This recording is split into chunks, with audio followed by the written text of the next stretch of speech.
a weird moment for me is when I stopped chasing money. I said, you know what? If this thing fails, I can always move back into my mom's house. I won't be homeless. Like that's the mentality level. I can return the lease, the car. I'm willing to give it all up because now I'm chasing my passion. I'm chasing something that I know needs to exist in the world, right? And so it's really funny, and I've had this happen to me several times in my life, is when I stop chasing the dollars, just the dollars where the opportunity is, and chase what I'm passionate about, real magic begins to happen. I see a lot of founders building this company. They're like, I'm going to build this, then I'm going to flip it to somebody, right? You got to build it for the long term. But building your business so that it can be sold, which means your finances are clean, you have a clear market proposition, that you as the founder can leave the business and it can still run. Those fundamentals are all critical towards building a great business anyway. So your company from day one should be built so that it can sell, but you don't necessarily build it so that its main reason of existing is to flip it or sell it. Hello and welcome back, Unicorn Leaders, to our Unicorn Leadership Podcast, where this season we're unpacking the David versus Goliath of teams. What is it that makes these small but mighty teams overcome the odds? And I'm really excited for our guest today. Our guest today is an acquaintance, is a friend, someone I've known for a little bit of time. I've been watching their amazing work. They've been around the entrepreneurship community for a little while. Adrian, I should have asked you before this, but how do I say your last name? Nobody gets it right. Don't worry. Don't even feel bad. It's Salamunovic. It's the way Salamunovic. It looks, but it's long. Yeah. I love that. Well, you've got that ambiguous, look to you. You could anywhere you go, they'll think you're a local, right? That's every joke offends me pretty much. Yeah. Yeah. And so Adrian, you're a serial entrepreneur. You've built a few companies. Let's just list those. Let's list them off the top a little bit. What are some of the company names? Wow. I mean, I've been an entrepreneur since I was 16 years old. So I started one of the first web development companies in Canada back in 1996. I'm kind of dating myself right now, but I've been in the game for a long time. More recently, I started a company called DNA11. That was 14 years ago. It was a company that made artwork from people's DNA, one of the most personalized consumer genomics companies in the world. Spun that out to create CanvasPop. Only took 11, 12, 13 years, and we were able to sell it to a private equity firm. We had an exit a few years ago. And I've been involved with companies like myfacts.com that I helped build the brand, create the company. That sold for $220 million. I was part of the build team, the initial team, but I was not a founder of that company. But I learned a lot in that journey. And then more recently, I'm the co-founder of Millions.co, which is a social commerce platform for professional athletes, which I co-founded with my friend Matt Whitaker and the voice of the Octagon, Bruce Buffer, as co-founders. Tremendously cool company. And now I'm working on the Exit Group. And that's probably what we're going to spend most of our time talking about today. Yeah. Adrian, you've got a wealth of experience and some really cool, I mean, the fact that you've worked on all of these different companies, you've lived several lifetimes through. You've been the David and a Goliath of an industry, right? What is it that allowed you to build these small but mighty teams that either eventually exited or created a huge impact? Now, in addition to that, you're also a best-selling author. So let's start at the beginning of the journey. Adrian, give me a little bit of background, who you are, where you grew up, and let's like, what's your origin story, the path into entrepreneurship for you? Yeah, I mean, I started off as a D-level student and maintained D-level student status right through to high school until business classes were introduced. And I finally found something that fascinated and interested me, which was the world of business, and then started getting A's, So just for the last couple of years of high school, I joined Junior Achievers, which is an amazing program that's still around. That's so awesome. my first business was with Junior Achievers. We learned how to set up a company, set up a cap table. I mean, it's incredible education for a 17-year-old to be doing in high school for credits, right? After program. And so I'm a huge, huge advocate of Junior Achiever and a huge advocate of us introducing entrepreneurship to students as young as possible. Entrepreneurs are the backbone of every economy. We need more founders. We need more entrepreneurs in Canada, the United States, here in Mexico, where I am at the moment. Entrepreneurs are amazing for the economy. So I'll start off with that. Yeah. But I wasn't being taught entrepreneurship until grade 12, where I took an entrepreneurship class. I was hooked. I did JA. I was hooked and started my first company out of high school. And that company actually ended up being acquired At the age of 21, I ended up selling that company to Nova Networks in Ottawa, Canada, where I grew up. And so I had my first acquisition at the age What of was the company? 21. It was called Media Wave, and it was Nova Networks that acquired it. It's a small amount of money, but when you're 21 years old and most of your friends are working at Subway, and you sell your first, it was a web development company, and you sell it. It was enough money to buy foolishly buy a BMW off the lot, and then there wasn't a lot of money left over. Very immature, right? When you're 21 years old. But that was the beginning of my first acquisition. I went on to build a bunch of different companies after that, and just kept building companies, jumping into consulting and advisory work, getting inspired, launching another company, had a whole bunch of failures. I started one of the first mobile app companies in 1999, 2000, called Ventrata. We raised money for it. Believe it or not, we were building apps for the Research in Motion BlackBerry, which is a whole other story. We were way too early in that space, and we had to shut that company down right after 9/11. And so I got a front seat to failure very early, success and failure very early. And so that taught me what to do and what not to do. And I vowed never to have to bankrupt another company again. And then from there, went on to build CanvasPop, DNA11, PopKey, which is one of the first GIF keyboards out there. A ton of different businesses. Some did really great and others flatlined. This is life, you know? Yeah. But you continue to take you continue to take shots. You continue to step up to the plate. You continue to swing. And I think that's what's really cool. Now, there's something interesting about when you start at that young of an age. I've often said that entrepreneurs have to have a level of delusion. You sort of have to be delusional enough to go, I'm going to take on the Goliath. And when you're a teenager, you sort of feel like you're invincible. So like getting teenagers involved in entrepreneurship means they often have that, just the right amount of delusion to be like, I can do that. Absolutely. I could try that, right? Like that, because what got you started? What made, where comes the self-belief to go, I'm going to enter this industry and I'm going to, at 21 years old, try and build this company where I've got people that have way more money, have way more experience, are better in every way, but I'm going to compete against them. Well, you said it right. It's a combination of insanity, a little bit of delusion with some naivety, kind of in the perfect soup, right? Yeah. And you know what? For me, it started with my parents, especially my mother, who never let me know that I wasn't a top percentile, a person on the IQ graph, right? She always told me I was a genius. She told me I'm creative. She just convinced me that I was somebody that could do anything. And so that's self-belief. And to me, I get emotional when I think about it, but I want every kid to have a parent like that. Not everybody has that. A parent that can encourage. And when the school system's telling you you're low IQ, you're not smart, you need medication. They wanted to put me on ADD medication when I was a kid. My mom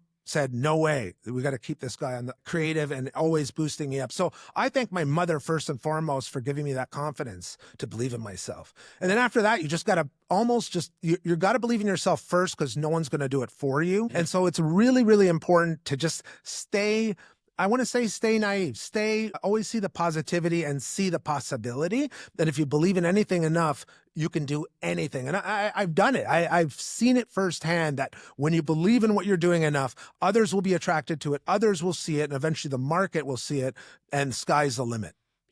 Yeah. Now, Adrian, like strategically, so emotionally, I think that's important. Strategically, when you're the underdog, when you're the David and the Goliath, when you're the, a young startup founder trying to compete in an industry, what did you do? Where do you focus? Yeah, well, there's really two parts to the strategy. The first one, and this is the one a lot of people mess up, is just think big. If you're going to do something, dream big, think big, create a big, audacious goal, and start with that and work backwards. A lot of entrepreneurs start in the comfort zone and they say, okay, well, I'm gonna build a business that's $1 million a year. Well, guess what? If that's your goal, you're going to probably maybe hit $1 million a year. You might fall short and hit $800,000 a year. Nice little business. There's nothing wrong with that. But what if you say, I'm going to build $1 billion company, right? Yeah. Or $100 million company. If you get really uncomfortable, if you say you're going to do a $100 million company and after 8 years you hit 80 million, it's still an incredibly successful company, right? So the first rule is think big, think as big as you can get, and surround yourself with people that think big, mentors, advisors, read biographies if you don't have access to those, and just expand your horizon. That's number one. How do you think thinking big shifts someone's decision making? How does it change your decision making when you're actually thinking at that level versus the decisions you would make if you were thinking just a million? Well, that's the second part of the equation is also think not just big, but think long-term, right? Think big and long-term. So when you combine those two forces, your decision-making is going to be more of a path towards success, right? So for example, you're going to invest in hiring the right people that can carry you longer term. You're going to invest in the right technology that's going to reduce your costs and make your company perform better on the long term. And so just by having those two filters, thinking big and also thinking long-term, you're going to be setting yourself up for a better trajectory. So in every decision, who you bank with, who your lawyer is, who your accountant is, who you hire, who you fire, which is also important. So those are the two main filters that a lot of early stage founders, I think, need to spend more time thinking about. Yeah. Yeah. And so in your initial companies, you got some traction, you got some wins, and then DNA11 becomes the sort of really anchor moment for you in your entrepreneurial journey. Tell me a little bit about how did you come up with DNA11? What was your moments there of creation and brilliance? Well, I think a really interesting breakthrough moment for me with DNA11 was I was in my early 30s by the time I launched that. I had spent my life as a high level advisor to a lot of big companies, started a few companies at that point, and I was feeling, quite frankly, quite lost. And so I leaned into what my passion was at the time, which was creativity and art. And a weird moment for me is when I stopped chasing money. I said, you know what? If this thing fails, I can always move back into my mom's house. I won't be homeless. Like that's the mentality level. I can return the lease, the car. I'm willing to give it all up because now I'm chasing my passion. I'm chasing something that I know needs to exist in the world, right? And so it's really funny, and I've had this happen to me several times in my life, is when I stop chasing the dollars, just the dollars where the opportunity is, and chase what I'm passionate about, real magic begins to happen. So that was the first thing I did, was I stopped chasing money and went after a big, exciting vision, something that got me up in the morning that I knew the world needed. And then that was the beginning of DNA11. That was the biggest shift that happened to me. I really like that. I actually really that's interesting because again, I keep trying to tie some of these themes back into the whole David versus Goliath. It's like the Goliaths are chasing money. They're chasing capital efficiency, return on investment, investor money. Like they're chasing this very numerical, efficiency driven sort of thing. But what you're saying when you're starting off, if you don't chase the money, but you chase the idea, you chase the creativity, you chase the passion, it allows you to make different type of bets. Different types of bets. And the other advantage you have as a small team is nimbleness. You know, your competitor could be the Titanic and you can be like a race boat or a jet ski, right? You can maneuver more quickly. And with the advent of AI, we all know that the efficiencies that we're going to see as startups over the next 5 years is going to be absolutely incredible. So it's never been a better time to be a startup ever in the history of mankind than now, right? Truly. Yeah. Yeah. So that's one, is you can outmaneuver the Goliaths, but yes, you can outpassion them. You're a small team. You can you're interacting hopefully as the founder, you're interacting with customers every day. You're able to see things in the market, change direction, innovate, launch new products at much faster speeds than your large entrenched competitors can do. And so there are some really huge advantages to being a startup and being more efficient and more nimble. Yeah, it's an amazing time to be a startup founder. So here you are, you're willing to chase passion. How do you go to DNA art? How does that, like, where's the story that brings that up to the forefront for you? I think when you hang out with different people, and there's a lesson to be learned here with all sorts of founders, is hang out with scientists, hang out with artists, hang out with musicians, hang out with podcasters, hang out with authors. Because in that mix of having a community of different mindsets, that's where the real magic happens, with connecting the dots and ideas that would normally never be connected. In our case, we took the idea of personalization, which was trending very much in the early 2000s, and the idea of art, and we added a layer of consumer genomics. We launched before 23andMe did. So we were very early in the space of consumer genomics. And by connecting these things that seemed to have no obvious connection, we were able to create something super innovative. As Seth Godin would call it, a purple cow, something that was so unique that people couldn't help but just talk about it. And it was the world's most personalized art made from a sample of your DNA. And that took off. That got attention. And we're in still, even back then, we're in an attention economy. We got a ton of PR, a ton of buzz, and the company took off from there. It's sometimes the craziest ideas are between the folds and connecting things that would otherwise never obviously be connected. And that happens by expanding your network and hanging out with different people that think differently, right?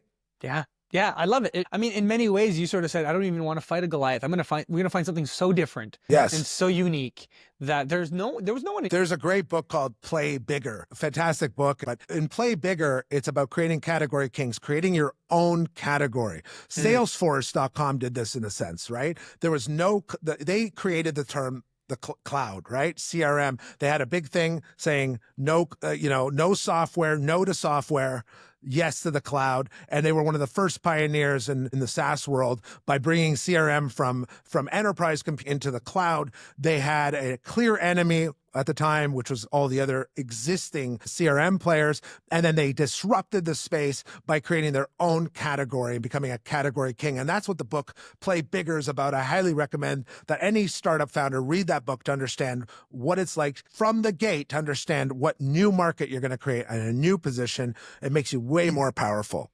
I love that. We'll definitely add that to the show notes and link out to it, because I think that's a really good tool, a really good call out there. So you're building DNA11, you're having fun with it, you're doing some crazy marketing things with it, unconventional. What are some of the things that you do with it? What are some of the lessons you take away from it? Where's your journey throughout DNA11? Well, DNA11 was very, very hyper niche, right? As narrow as it gets. And so something funny happened. We ramped up to $1 million in revenue in our first year, but then we stayed at $1 million a year. We were 7 or 8 people, and we were just really hustling hard, working huge. I remember working 12, 15-hour days. No matter how hard we worked, it would only convert at X percentage, and only so many people would want to buy a piece of art from Personalized DNA. So I learned a couple lessons. One of them is TAM does matter, total addressable market. At some point, you can dominate a niche, get traction, but you need to find larger, more open markets to go after. So that was the first thing we started doing. Is like, okay, we've got this technology, we've got these printers, we've got this website. What else do we do with it? But the second thing we did is we didn't know what we didn't know. We were too deep in the forest. And so what we did, and this was a groundbreaking moment, and I think this is so critical for everybody listening to think about this, is we hired an executive coach. That man's name was Cameron Harold, which was a former CEO of 1-800-GOT-JUNK. And he helped change our lives because he was able to take myself and my co-founder at the time and get us to look in the mirror and see all the things that we're doing that we didn't know we were doing incorrectly. So he helped us scale the business. So those two things, identifying a larger market once we already had traction, and hiring an executive coach, were absolute game changers for us and helping us take the company to the next level, which then we launched CanvasPop, which is the company we recently sold for over 30 times EBITDA multiples to a private equity firm.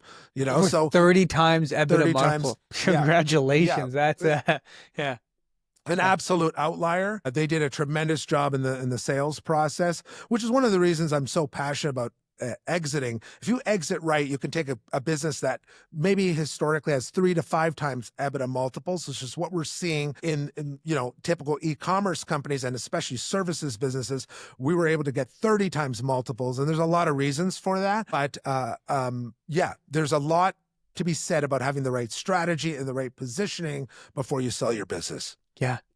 There's 2 things that come to mind here, Adrian, as you're saying this. One, I think I love that you give the call out to your executive coach, because they allow you to pull you out of the day-to-day. You're so close. We're fish in water. We're so close to our own problems that we can't always see it.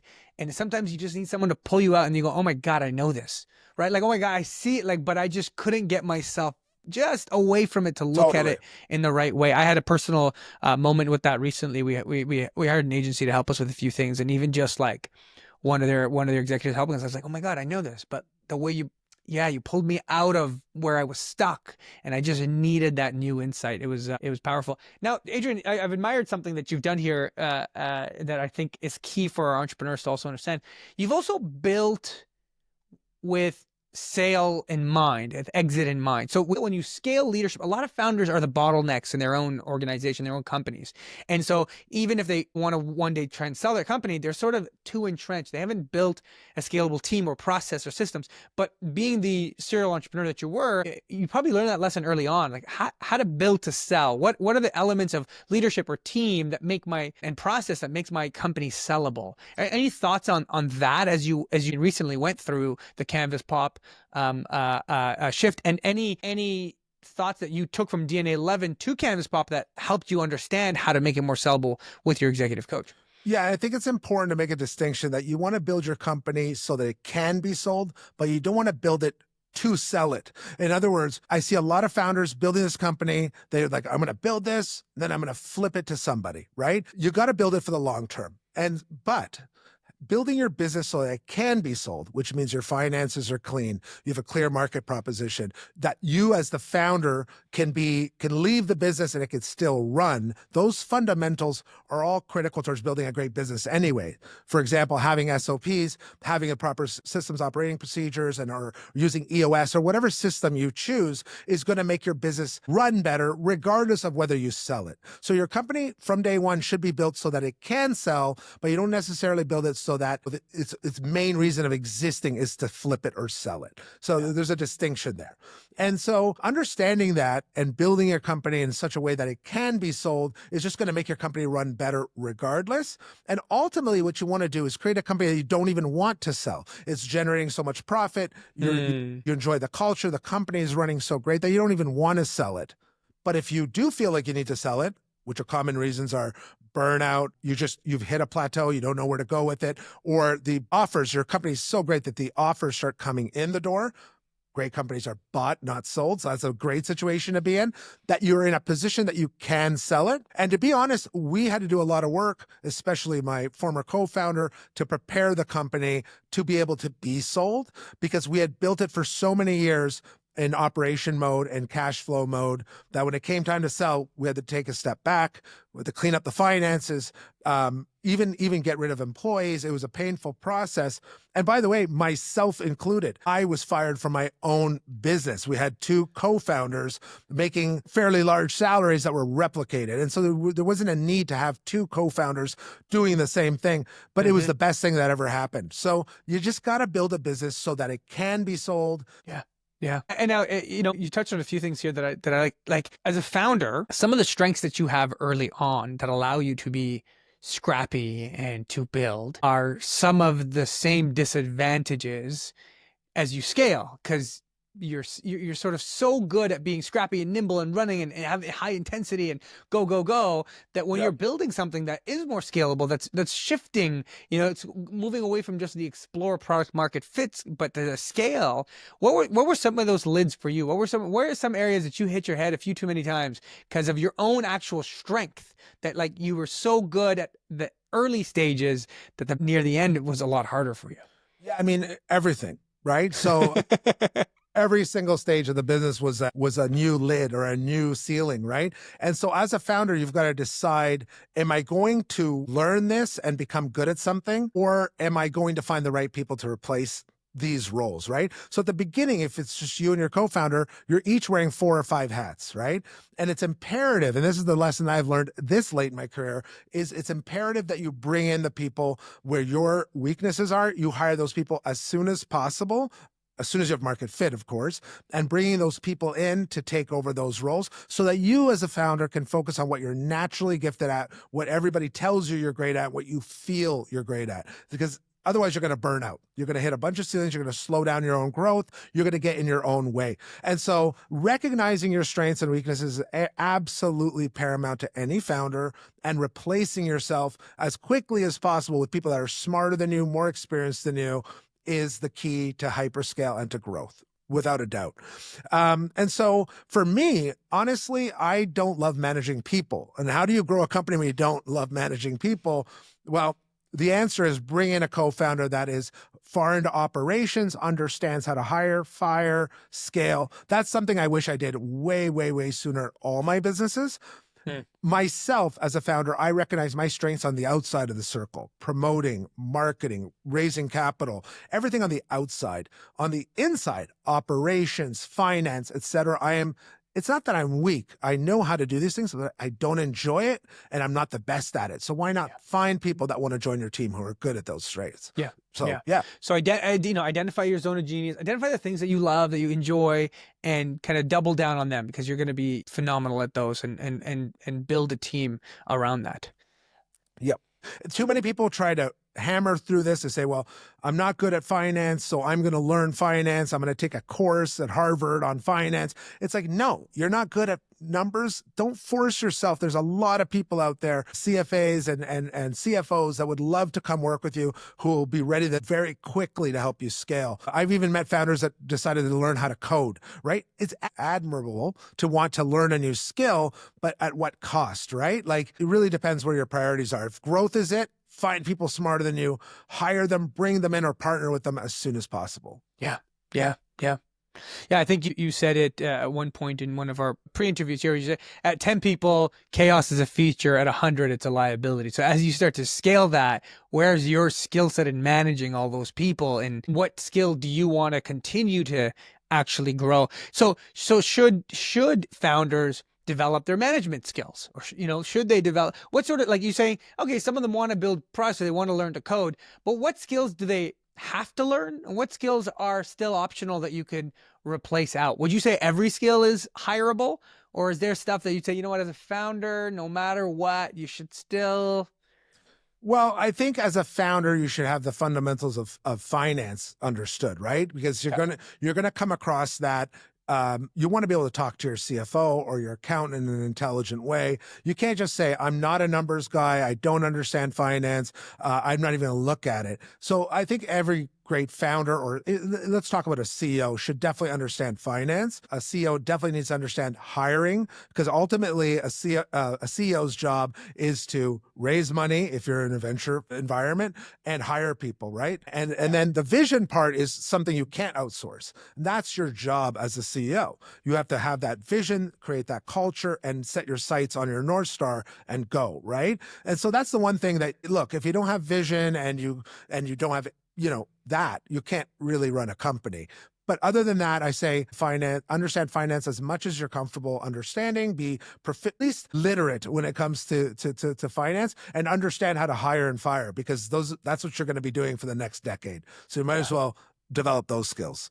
Yeah. How do you hold people to a certain standard? I think that's the hire and fire thing. It's like, can you set pace and hold standard to your team, right? Yeah. And setting pace is so critical, right? And so one of the other mistakes that I made in my career was, how do you hold pace? I mean, building a business is a marathon, and I would argue an ultra marathon and not a sprint. So I always talk about the marathon mentality. And the biggest thing I see founders, because I'm involved with a lot of very successful exited and pre-exited founders, the thing that I see is that founders often let go of their mental health and their physical health and push that to a later date. They're like, when I sell, or when I get to this level, then I'll take care of my fitness. Then I'll take care of my mental health. The reality is, if you want to run a marathon, you need to be in great shape. So it starts with physicality, taking care of your body, eating right, sleeping right. Without that, you have nothing. And then beyond that is getting your mind game right, because this is a marathon. And if you're only prepared for a sprint, you're going to burn out. I've experienced burnout. I've had business partners of mine experience chronic burnout, and it's an absolute killer. And so the first thing I would say to any founder is get ready for an ultra marathon. If you finish it in a marathon pace, great. But this is not a sprint. It's an ultra marathon. Prepare your body and your mind, because this is going to be a long trip. Yeah. I love that. It's an ultra marathon. Yeah. You got to pace yourself. We got to take care of our health. We got to take care of our, and that's part of it. Like, got to take care of the culture and the team. So sometimes when we talk about culture to some founders, we're just building, Fahd. We're just building. I go, but culture is the mental health of the team. Culture is it's the workout of the team. Does the team have relationships? Because we've got to keep working with them for a long time. And so if we don't take care of those little things, those interactions, then, I've seen a lot of founding teams fall apart, right? There's dysfunction at that level. Yeah, and if you as a founder are out of shape, you're tired, you're not present, they're looking up to you as a leader. And so it's imperative that the leader of the company lead by example. And you're not doing it out of vanity. You're doing it because you want to have the energy. You want to lead by example. And a leader needs to be there both 100% as much as they can with their health and with their mindset. And so that's what I encourage founders to do, is focus on those two, and the rest will take care of itself. Yeah, I love that. Good. So Adrian, you're now you DNA11 to CanvasPop. You grew the team, grew the company, fired yourself even to get ready for exiting. You established this amazing exit, and then you go off and say, I'm building millions of That's it. Yeah. yeah. And then you also now build this network for exiting and helping founders exit. That's it. So you've gone through some crazy entrepreneurial journeys, you found some great success, but then you dive right back into the game and you play again. Tell me a little bit about what that takes, what that looks like, how are you playing the game now, the fourth or fifth time, maybe differently than the first few times you played the game? That's a great question. I tried to take time off, right? And I actually took probably too much time off. A lot of my founder friends, one mistake a lot of exited founders do is they can't sit still and they get right back into the next startup within months. And I don't recommend that. If you're going to sell your business, have a significant liquidity event, I always recommend you take at least 6 months off. Go do some things for yourself. You know, life's long, enjoy it. Prepare for the next thing. I took a little bit too much time off. I moved here to Tulum, Mexico, sat on the beach. Your tan looks great. I gotta say. My tan started, maybe got a little too much sun and just was lost for a while. But I used that time to try to figure out what's next. And so a little bit different on this is I do believe your pain is going to be something you want to lean into to create the best way to describe it is if you have something that's created a lot of pain in your life, that could be your purpose, right? So your pain is your purpose. And in this case, when I was going through the exit process, there was very few people that I could talk to. If being a founder's lonely, being an exiting or exited founder's even lonelier, quite honestly. Yeah. And so I wanted to create something, a platform where founders that are about to exit or thinking about exiting can join other exited founders on a peer-to-peer network and get battle-tested advice from other founders that have exited big, right? The way we say it is you want to identify the landmines and avoid those and find the gold mines and dig for those, right? And so sometimes advice from the right people at the right time can create not 1x, not 2x, not 5x, not 10x, but 100x multiples of value, right? And so there's nowhere where that is more, where you see that more is in the exit, during the exit phase. And so I wanted to create a community and I wanted to create a place where we could connect post-exited founders with pre-exited founders. And that's what the exit group is. We meet with founders one-on-one. We also have a community. We also have free content with our podcast series that's launching. And so my mission is to make the exiting process as painless and as fun as possible and as profitable as possible, founder to founder. And that's what we're doing. That's really cool. That's really cool. And how's it been going? What are some of the current successes? What are you enjoying about it? What's difficult about it? Well, we're in the process of launching it right now. So what I did is I got right down to business, started recording over 14 hours of podcast content. We've interviewed Mark McLeod, former CFO of Shopify, one of the former Shopify founders, Daniel Winan, who's a good friend of mine, Neil Patel. You know, we have founders that have exited for over billions of dollars and some that have exited for $20 million. But what we're doing is we're getting those insights and sharing them for free with the world. The other thing we do, I have a few hundred signups even before we've launched, all word of mouth. So people putting up their hand and saying, I'm interested in being part of this. And now we're in the process of just rolling it out. We're going to do a slow roll. The idea is to just create this community, one applicant at a time. It's quality over quantity. And we're really looking for founders that are looking to exit in the next year to 2 years who are going to value being part of this network. And we know, and we're extremely confident that we can create massive value for these founders at this critical time. So that's our mission. What's the name of the podcast? Make sure our listeners can go check it out. It's going to be called The Exit. It's all but pre-recorded. We're launching it very, very soon. So we're almost ready to go live. Awesome. That's fantastic. That's really cool. So, you know, when you're working with these founders, it's a peer-to-peer group, right? So they're learning from each other. But what are some of the learnings you learned with CanvasPop as you went to 30 EBITDA? What were some of the lessons you're hoping to pass on to the founders, more than the, like, get your books right, get your lawyers right, okay, we know that. What were some insights into going through that exit process emotionally as a founder after spending years building the company? Podcast just on this subject, but there's a few things that come to mind. I mean, the first one is exiting is not something you want to do in 60 days, right? You don't want to be reactive to the exit. If you think an exit is coming, it's something you want to typically start mentally and also physically as a company preparing for about 2 years before the actual event happens. There's a ton of stuff that can be done in that window that is going to make that exit so much more successful for you as a founder, right? Mm-hmm. And the first thing we do is identify levers within the existing business without changing anything. It's like, what are some things that we can change today that's going to have much larger impact by the time you're ready to exit, right? So those are all the technical things. You can launch new product categories. You can identify new product categories and not even launch them, but just say, look, if we did this, then we think revenue can do this. So there's a bunch of levers, and those levers are absolutely critical. And so we help to identify and prioritize those. So that's one thing. The other thing is just preparing the founder himself or herself for what's going to be on the other end. A lot of founders don't even think about what post-exit life's going to be like. What do you want to do when you exit with all that money, right? Have a clarity of what you want to do. Some people want to travel, but then what do you do after you're done traveling? So we encourage founders to start dreaming and thinking about what's next. Maybe it's a not-for-profit. Maybe it's you're going to write a book. Maybe you're going to create a foundation. Whatever it is, start dreaming and thinking about that now, and even start laying down some of that early stage groundwork, not waiting until after the exit to do that. So those are some of the things that we do. Yeah. And there's a whole bunch of other stuff. And the list is very long, but there's a bunch of tactical stuff around taxes, trusts. I mean, there's so much stuff, and that's why it takes 2 years to do it. You want to do it slowly in a fun and interactive way with people who have been there and done it. It's fantastic. That's fantastic.